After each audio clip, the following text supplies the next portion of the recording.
Ako si Andrea.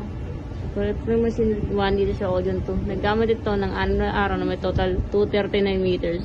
Ito po yung printer head. Ang uling palit po nitong white, August 2023. Ang color naman po, April 2024. Ito po yung cupping na may 16% lubrication pa po.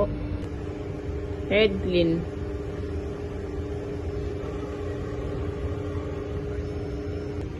Nozzle check.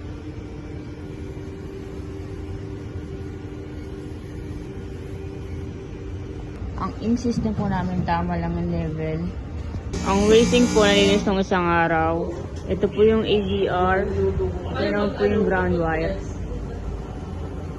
Ito yung aming stocks. Ito yung mobiles ko. Nag-consume po ako ng ink white 5. Isa sa yellow. 5 kilo sa powder. 2 sa film. Ito po yung output. At daily checklist.